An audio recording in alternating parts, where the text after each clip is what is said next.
ഉബൈദുള്ള അങ്ങേക്ക് 8 മിനിറ്റ്.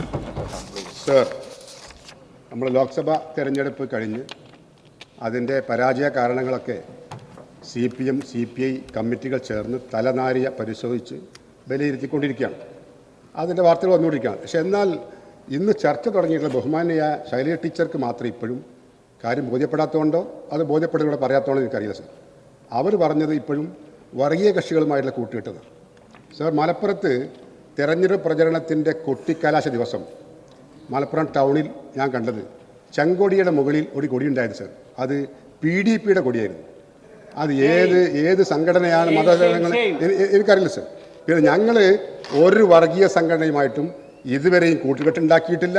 കൂട്ടുകെട്ടുണ്ടാക്കിയ അനുഭവമൊക്കെ അപ്പുറത്താണ്, ഞാൻ പറയുന്നില്ല.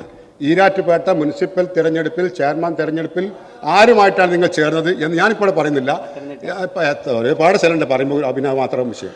അപ്പം നിരവധി തദ്ദേശ സ്വയംഭരണ സ്ഥാപനങ്ങളിൽ നിങ്ങളിപ്പോൾ വർഗീയ കക്ഷികൾ എന്ന് ആക്ഷേപിക്കുന്നവരുമായി പരസ്യമായി കൂട്ടുകെട്ടിലേർപ്പെട്ട് അവരോടൊപ്പം ഭരണം പങ്കുവച്ചവരാണ് നിങ്ങളെന്ന കാര്യം ബഹുമാനിയായ ടീച്ചറെ ഞാൻ ഓർപ്പെടുത്തുന്നത് സർ. പിന്നെ സർ, നമ്മുടെ ധനവിനിയോഗ ബില്ലിനെക്കുറിച്ചാണ് സർ ചർച്ച ചെയ്യുന്നത്. അപ്പോൾ ഈ ധനവിനിയോഗ ബില്ലിനെക്കുറിച്ച് ചർച്ച ചെയ്യുമ്പോൾ ധനം എങ്ങനെ വിനിയോഗിക്കണം എന്നാണ്. പക്ഷേ എൻ്റെ അഭിപ്രായം, ധനം വിനിയോഗിക്കുന്ന കാര്യത്തിൽ ഫസ്റ്റ് പ്രയോറിറ്റി കൊടുക്കേണ്ടത് വിദ്യാഭ്യാസ മേഖലക്കാണ് സർ. നമ്മുടെ കുട്ടികൾ നന്നായി പഠിച്ച് വളർന്നു വരികയാണ്. ആ കുട്ടികൾക്ക് പഠിക്കാൻ അവസരമൊരുക്കണം.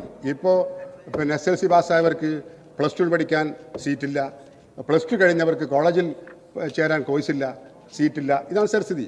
അപ്പോൾ അതിന് പ്രയോറിറ്റി നൽകി നമ്മുടെ ധനം അതിനു വേണ്ടി ആദ്യമായി ഫസ്റ്റ് പ്രയോറിറ്റികൾ വിനിയോഗിക്കണം. രണ്ടാമത് നമ്മൾ പ്രയോറിറ്റി കൊടുക്കേണ്ടത് ആരോഗ്യ മേഖലക്കാണ് സർ. ആരോഗ്യ മേഖലയിൽ ആകെ തകർന്നു കിടക്കുകയാണ്. നമ്മുടെ മെഡിക്കൽ കോളേജിൻ്റെ കാര്യമൊക്കെ അഡ്വക്കേറ്റ് ലത്തീഫ് സാഹിബ് സ്ഥിരമായി ഈ സഭയിൽ പറഞ്ഞുകൊണ്ടിരിക്കുകയാണ് സർ. മഞ്ചേരി മെഡിക്കൽ കോളേജിൻ്റെ കാര്യം അതിന് നമ്മൾ പ്രാധാന്യം മുൻഗണന കൊടുക്കണം സർ. ഇവിടെ ഇപ്പോൾ നികുതിയൊക്കെ പിരിച്ചെടുക്കുന്നുണ്ട്. ആരെന്താ നികുതി പിരിക്കണം സർ? സാധാരണക്കാരൻ്റെ നികുതി ഇരിക്കുന്നത്. വെള്ളക്കരം കൂട്ടുന്നു, വൈദ്യുതി ചാർജ് വർദ്ധിപ്പിക്കുന്നു, കെട്ടിട നികുതി വർദ്ധിപ്പിക്കുന്നു, കെട്ടിടത്തിന് നിർമ്മിക്കാനുള്ള പെർമിറ്റ് ഫീസ് വർദ്ധിപ്പിക്കുന്നു, അത് പുതുക്കാനുള്ള ഫീസ് വർദ്ധിപ്പിക്കുന്നു. ഇതൊക്കെ സാധാരണക്കാരിൽ നിന്നാണ് സർ സ്വീകരിക്കുന്നത്. ഇതിനൊക്കെ പ്രയാസം അനുഭവിക്കുന്ന സാധാരണക്കാരാണ്. വൻകിടക്കാരുടെ നികുതി ഈടാക്കാൻ നമുക്കിപ്പോഴും കഴിയുന്നില്ല സർ. സർ, ഈ 5 രൂപയുടെ ചായയും 6 രൂപയുടെ പഴംപൊരിയും വിൽക്കുന്ന ചായക്കടിക്ക് GST ഉദ്യോഗസ്ഥന്മാർ കയറിയിട്ട് എന്താ സർ കാര്യം? വലിയ സ്ഥാപനങ്ങൾ GST ഉദ്യോഗസ്ഥന്മാർ കയറിയിട്ട് കോടിക്കണക്കിന് രൂപ നികുതി കുടിശ്ശിക കിട്ടാണ്ട് അത് പിരിച്ചെടുക്കാനുള്ള ഒരു സംവിധാനത്തെക്കുറിച്ച് നമുക്കിപ്പോഴും ആലോചിക്കാൻ വേണ്ടി കഴിഞ്ഞില്ല സർ. ഏതൊക്കെ ഫീസാണ് നികുതിയാണ് വർദ്ധിപ്പിക്കാൻ പറ്റുക എന്നാണ് സർ ഗവൺമെൻറ് ആലോചിക്കുന്നത്. ഈ നികുതിയും ഈ ഫീസൊക്കെ അധികവും സാധാരണക്കാരനെ ബാധിക്കുന്നത്. ഏറ്റവും അവസാനമായി ഇതുവരെ അഡ്വക്കേറ്റ് ഷംസുദ്ദീൻ എൻ്റെ അടുത്തിരിക്കുന്നുണ്ട്. ഇപ്പോൾ നമ്മളെ Kerala lawyers forum advocate AR റസാഖും അഡ്വക്കേറ്റ് MP ഹുസൈനൊക്കെ നേതൃത്വം കൊടുക്കുന്ന കേരള ലോയേഴ്സ് ഫോറം സെക്രട്ടേറിയറ്റിന് മുമ്പിൽ ഒരു സമരം സംഘടിപ്പിച്ചു. എന്തിനാ സമരം? കോർട്ട് ഫീസ് വർദ്ധിപ്പിച്ചത് പിൻവലിക്കണമെന്ന് ആവശ്യപ്പെട്ടുകൊണ്ട്. ആരെയാണ് സർ ഈ കോർട്ട് ഫീസ് വർധന ബാധിക്കുന്നത്?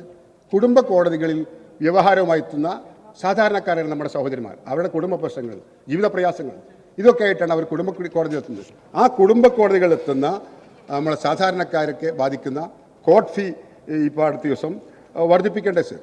ഇപ്പോൾ ആശുപത്രി ചെന്നാൻ്റെ സ്ഥിതി സർ, കാരുണ്യ ആരോഗ്യ സുരക്ഷാ പദ്ധതിയിൽ പ്രൈവറ്റ് ആശുപത്രികൾ ചികിത്സ നടത്തിയതിന് അവർക്ക് കൊടുക്കാനുള്ളത് 11,269,16,163 രൂപയാണ് സർ. പല പ്രൈവറ്റ് ആശുപത്രികളും ബോർഡ് വച്ചിരിക്കുകയാണ്. ഇവിടെ കാസ്പ് ചികിത്സ നിർത്തിവച്ചിരിക്കുന്നു, അത് ദയവായി സഹകരിക്കണം എന്ന് പറഞ്ഞിട്ട് ഈ പാവപ്പെട്ടവന് ലഭിച്ചിരുന്ന ചികിത്സാ സൗകര്യം പോലും ഇന്ന് പ്രൈവറ്റ് ആശുപത്രികൾ നിർത്തിവച്ചിരിക്കുന്നു സർ. RBSK, ആരോഗ്യ കിരണം, ഹൃദ്യം, ആവാസ്, അമ്മയും കുഞ്ഞും, സുഹൃതം, മെഡിസപ്പ് തുടങ്ങിയ എല്ലാ പദ്ധതികളിലും ഭീമമായ തുകയാണ് സർ ഇവിടെ ഗവൺമെൻറ് ആശുപത്രി കൊടുക്കാനുള്ളത്. ഇത് ഞാൻ വെറുതെ പറയുന്നില്ല സർ. ബഹുമാനപ്പെട്ട ശ്രീ തിരുവഞ്ചൂർ രാധാകൃഷ്ണന് ബഹുമാനപ്പെട്ട ആരോഗ്യമന്ത്രി നൽകിയിട്ടുള്ള മറുപടിയിലാണ് ഈ കാര്യങ്ങൾ കുടിശ്ശികയുടെ കണക്ക് വളരെ കൃത്യമായി പറയുന്നത് സർ. സർ, നമ്മുടെ ബാങ്കുകളിൽ നിന്ന് വായ്പ എടുത്ത് കരാർ തൊഴിലിലേർപ്പെട്ടിട്ടുള്ള കരാറുകാർ അവരെല്ലാവരും വലിയ പണക്കാരല്ല സർ. ഒരു ജീവിതമാർഗം എന്ന നിലയിൽ വലിയ പലിശ കൊടുത്ത് ബാങ്കിൽ നിന്ന് ഈ കരാർ തൊഴിലേർപ്പെട്ടുള്ള പല കരാറുകാരും ഇന്ന് ആത്മഹത്യയുടെ വക്കീലെത്തിയിരിക്കുക സർ. ബാങ്കിൽ നിന്നെടുത്ത പണം തിരിച്ചടക്കാൻ അവർ കഴിയുന്നില്ല. അവർക്ക് കൊടുക്കാനുള്ള കാശ് കൊടുക്കാനുള്ള ഒരു തീരുമാനം ഉണ്ടാണ് സർ. സർ, നമ്മുടെ എല്ലാ വിഭാഗം ആളുകൾ അസംതൃപ്തരല്ലേ? പോലീസ് സേനയിൽ വലിയ തോതിലുള്ള അസംതൃപ്തി നിലനിൽക്കുകയാണ്. പോലീസിൽ ആത്മഹത്യ വർദ്ധിക്കുന്നതിനെക്കുറിച്ച് നമ്മൾ കഴിഞ്ഞ ദിവസം ചർച്ച ചെയ്തു സർ. ഇപ്പോൾ നമ്മുടെ കോളേജ് അധ്യാപകർ പറയുന്നത് സർ, DA കിട്ടിയില്ലെങ്കിലും വേണ്ടില്ല 2 കാലിൽ നടക്കാൻ സമ്മതിച്ചാൽ മതി എന്നാണ് സാർ. നമ്മുടെ കോളേജിലെ പ്രിൻസിപ്പൽമാർ ഗേറ്റ് കടക്കുന്നത് നെഞ്ചിടിപ്പോട് കൂടിയാണ് സാർ. SFIയുടെ പ്രവർത്തകന്മാർ എപ്പോഴാണ് നെഞ്ചത്തടുപ്പ് കൂട്ടുക എന്നറിയില്ല എന്നതുകൊണ്ട് നെഞ്ചിടിപ്പോട് കൂടിയാണ് സാർ കോളേജിലെ പ്രിൻസിപ്പൽമാരും അധ്യാപകരും കോളേജിലേക്ക് പോയിക്കൊണ്ടിരിക്കുന്നത് സാർ. സാർ 1-2 കാര്യങ്ങൾ കൂടി ഞാൻ സൂചിപ്പിക്കാം സാർ. നമ്മുടെ MLAമാരുടെ മണ്ഡലം ആസ്തി വികസന ഫണ്ടിൽ നിന്ന് നമ്മൾ യഥേഷ്ടം നമ്മൾ ഉദ്ദേശിക്കുന്ന പദ്ധതികൾക്ക് പണം നീക്കി വെക്കാൻ ഇപ്പോഴും നമുക്ക് സ്വാതന്ത്ര്യമില്ല. ഇപ്പോൾ ഭിന്നശേഷിയുള്ള വിദ്യാർത്ഥികൾ പഠിക്കുന്ന ബഡ്സ് സ്കൂളുകൾ, പ്രതീക്ഷ ഡേ കെയർ സെൻ്ററുകൾ, അത്തരം വിദ്യാലയങ്ങൾക്ക് വാഹനം വേണം എന്നാവശ്യപ്പെട്ടാൽ അത് മണ്ഡല ആസ്തി വികസന ഫണ്ടിൽ കൊടുക്കാൻ നമുക്ക് കഴിയുന്നില്ല. അതിനൊരു സംവിധാനം ഉണ്ടാകും സാർ. അതുപോലെ പെയിൻ ആൻഡ് പാലിയേറ്റീവ് ക്ലിനിക്കുകൾ, വളരെ നല്ല രീതിയിൽ പ്രവർത്തിക്കുന്ന പെയിൻ ആൻഡ് പാലിയേറ്റീവ് ക്ലിനിക്കുകൾ നമ്മുടെ നാട്ടിലുണ്ട്. അവർ വാഹനം ആവശ്യപ്പെട്ടാൽ കൊടുക്കാൻ നമുക്ക് നിയമം അനുവദിക്കുന്നില്ല. അവർക്ക് ആവശ്യം എന്താണെന്ന് ചോദിച്ചാൽ ഹോം കെയർ വാഹനങ്ങളാണ്. ഇവിടെ MLA ഫണ്ട് കൊടുക്കാം എന്ന് പറയുന്നുണ്ട്, അത് ആംബുലൻസിനാണ്. ആസ്തി ഫണ്ട് അതിനും പറ്റില്ല. ആംബുലൻസിന് വേണമെങ്കിൽ MLA ഫണ്ട് കൊടുക്കാമെന്ന് പറയുന്നു. പെയിൻ ആൻഡ് പാലിയേറ്റീവുകാർക്ക് ആംബുലൻസിൻ്റെ ആവശ്യമില്ല, അവർക്ക് ഹോം കെയർ വാഹനങ്ങളാണ് കൊടുക്കേണ്ടത്. അതിനുള്ള ഒരു സംവിധാനം കൂടി ഉണ്ടാക്കണം എന്നാണ് സാർ എനിക്ക് പറയാനുള്ളത്. ഒറ്റ സമയം എന്തൊക്കെയോ അല്ല, ഞാൻ പറയാം, അവസാനം ഇത് നിങ്ങളുടെ കാര്യം ഞാൻ പറഞ്ഞല്ലോ. പിന്നെ സാർ അപ്പോൾ അതെൻ്റെ അത് കളഞ്ഞല്ലോ സാർ. ഫ്ലോ നഷ്ടപ്പെടുത്തി സാർ. നമ്മളെ MLA ഫണ്ട് 1 കോടിയായി നിശ്ചയിച്ചത് ഒരു 10-25 വർഷങ്ങൾക്ക് മുമ്പാണ് സാർ. ഇപ്പം നമ്മൾ പിന്നെ മെറ്റീരിയൽ കോസ്റ്റിൻ്റെ വിലവർദ്ധനമൊക്കെ ആയിട്ട് 1 ലക്ഷം റുപ്യ കൊണ്ട് ഒരു 20 മീറ്റർ പോയാൽ പോയി പിന്നെ റോഡ്, പിന്നെ കോൺക്രീറ്റ്. അന്ന് ആ കാലത്ത് 60 മീറ്ററൊക്കെ പോയിരുന്നു. അപ്പോൾ എനിക്ക് പറയാനുള്ളത് MLA ഫണ്ട് 1 കോടിയുള്ളത് ഒരു 3 കോടി റുപ്യെങ്കിലും ആയിട്ട് വർദ്ധിപ്പിക്കണം എന്നാണ് സാർ SDF എൻ്റെ ഒരു നിർദ്ദേശം എന്ന് പറയുന്നത്. അതുപോലെ സാർ സർക്കാരിൻ്റെ എല്ലാ പദ്ധതികളും ഏറ്റെടുത്ത് നടത്തുന്ന തദ്ദേശഭരണ സ്ഥാപനങ്ങൾ അവരുടെ പദ്ധതി വിഹിതം വെട്ടിക്കുറച്ചത് തിരിച്ചു നൽകണം. JJM പ്രവൃത്തിയുടെ ഭാഗമായി തകർന്ന ഗ്രാമീണ റോഡുകളുടെ കണക്കുകൾ ശേഖരിച്ച് പുനരുദ്ധാരണത്തിന് ആവശ്യമായ ഫണ്ട് തദ്ദേശഭരണ സ്ഥാപനങ്ങൾക്ക് നൽകണം സാർ. മാസാന്തം തുച്ഛമായ പിന്നെ പെൻഷൻ കൊണ്ട് ജീവിതം കഴിക്കുന്ന 50 ലക്ഷത്തോളം വരുന്ന ആളുകൾ നമ്മുടെ സംസ്ഥാനത്തുണ്ട്. അവരുടെ പെൻഷൻ 5 മാസമായിട്ട് കൊടുക്കുന്നില്ല സാർ. അത് കൊടുക്കാനുള്ള ഒരു സംവിധാനം ഉണ്ടാകും സാർ. 60 രൂപ നിത്യക്കൂലിക്ക് പിന്നെ തൊഴിലെടുക്കുന്ന നമ്മുടെ സ്കൂൾ പാചക തൊഴിലാളികൾ, അവർക്കുള്ള ഈ 600 രൂപ പോലും 600 രൂപയാണ് സാർ അവരുടെ നിത്യവേതനം. അതുപോലും കുടിശ്ശികയാണ് സാർ. പെട്ടെന്ന് സർ, കോൺട്രാക്ടർക്ക് സർജിക്കൽ മെറ്റീരിയൽ സപ്ലൈ ചെയ്തതിന്റെ മഞ്ചേരി ഗവൺമെന്റ് മെഡിക്കൽ കോളേജിൽ ഹൃദ്രോഗ വിഭാഗം അടച്ചിടുന്ന അവസ്ഥയിലേക്ക് എത്തിയത് അങ്ങയുടെ ശ്രദ്ധയിൽപ്പെട്ടിട്ടുണ്ടോ?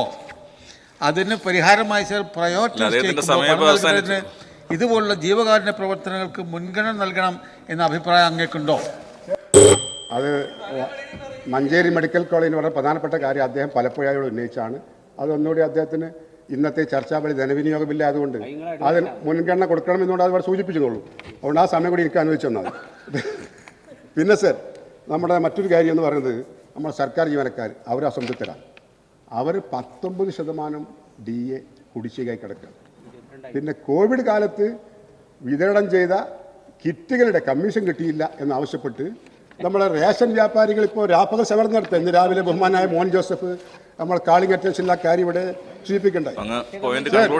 കുടുംബശ്രീ ജനകീയ ഹോട്ടൽ നമ്മൾ സഹോദരിമാരെ ഏൽപ്പിച്ചതാണ്. ആ ജനകീയ ഹോട്ടൽ നടത്തിയിട്ടുള്ള കുടുംബശ്രീ സഹോദരിമാർക്ക് സർക്കാർ നിശ്ചയിച്ചിട്ടുള്ള സബ്സിഡി പൂർണ്ണമായി ഇപ്പോഴും വിതരണം ചെയ്തിട്ടില്ല സർ. തൊഴിലുറപ്പ് തൊഴിലാളികളെ ബാധിക്കുന്ന നിരവധി പ്രശ്നങ്ങൾ നിലനിൽക്കുകയാണ്. ആ പ്രശ്നങ്ങൾ മന്ത്രിയെ ബോധ്യപ്പെടുന്നതിന് വേണ്ടി STUവിൻ്റെ നേതാക്കന്മാർ ഇപ്പോൾ പുറത്ത് കാത്തിരിക്കുകയാണ്. അപ്പോൾ ഇങ്ങനെയുള്ള നിരവധി പ്രശ്നങ്ങൾ ഇന്ന് നമ്മുടെ സംസ്ഥാനത്ത് നിലനിൽക്കുകയാണ് സർ. അപ്പോൾ ഈ സാധാരണക്കാരനെ ബാധിക്കുന്ന വിഷയങ്ങളിൽ അവർക്ക് അനുകൂലമായ നിലപാട് സ്വീകരിക്കാതിരിക്കുകയും സാധാരണക്കാരിൽ നികുതി മറ്റു ഫീസുമൊക്കെ കൂടുതൽ ഇങ്ങോട്ട് വാങ്ങിക്കുകയും ചെയ്യുക എന്ന ഈ സമീപനം പിന്നെ ശരിയല്ല എന്നതുകൊണ്ട് ഈ ധനവിനിയോഗ ബില്ലിനെ ഞാൻ എതിർക്കുന്നു സർ.